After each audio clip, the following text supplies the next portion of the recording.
امریکہ میں ایک کتاب شائع ہوئی دی 100، ڈاکٹر مائیکل ہارٹ اس کے مصنف ہیں۔ مشاہیر عالم کے موضوع پر اس سے پہلے بھی دنیا میں بہت کتابیں لکھی گئیں، بڑے انسان، بڑی شخصیتیں، ان کے چھوٹے چھوٹے لائف سکیچ، لیکن یہ کہ یہ کتاب اس اعتبار سے بڑی یونیک ہے، منفرد ہے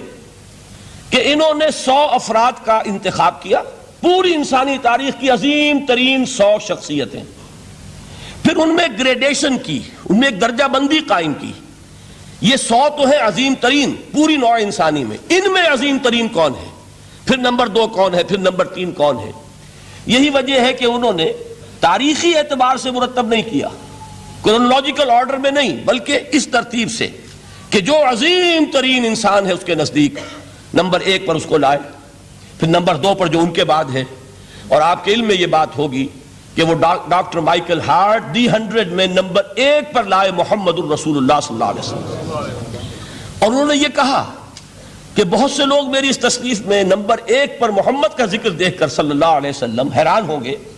اس لیے کہ ظاہر ہے وہ مسلمان نہیں ہیں، وہ تو عیسائی ہیں، تاحال بھی عیسائی ہیں۔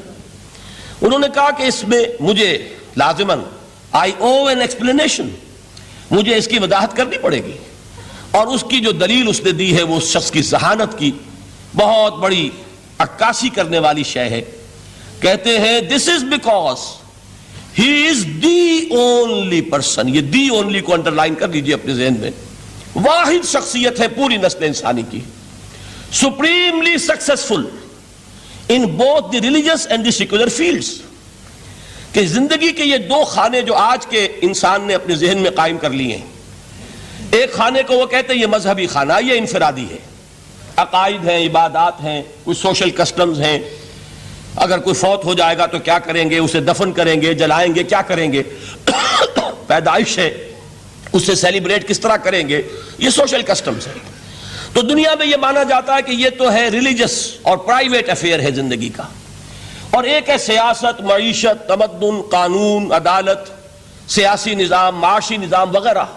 یہ سیکولر فیلڈ ہے، اس میں کسی مذہب کی بات نہیں ہونی چاہیے،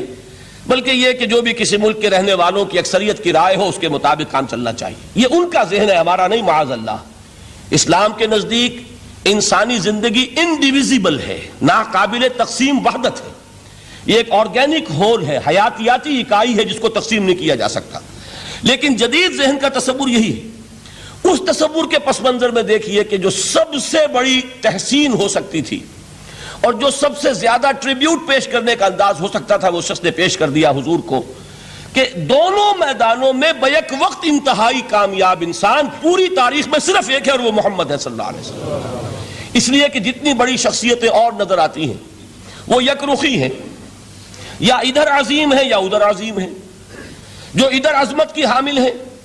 دین میں، مذہب میں، اخلاق میں، روحانیت میں، جیسے حضرت مسیح خود یا گوتم بدھ،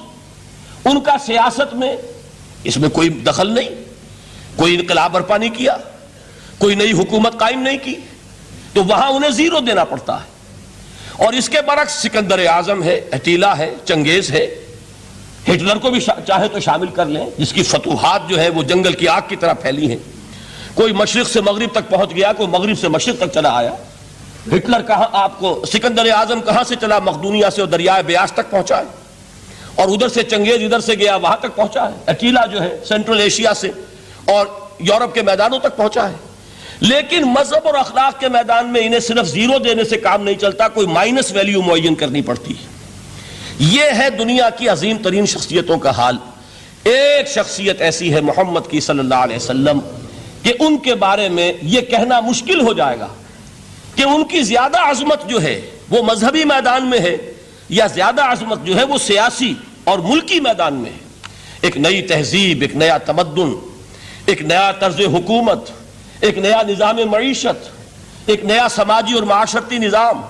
ایک نیا قانون فوجداری، ایک نیا قانون دیوانی، زندگی کے ہر اعتبار سے ایک انقلاب برپا کیا ہے۔ یہ ہے محمد الرسول اللہ کا وہ کارنامہ جس کو کہ غیر مسلم بھی تسلیم کرنے پر مجبور ہے۔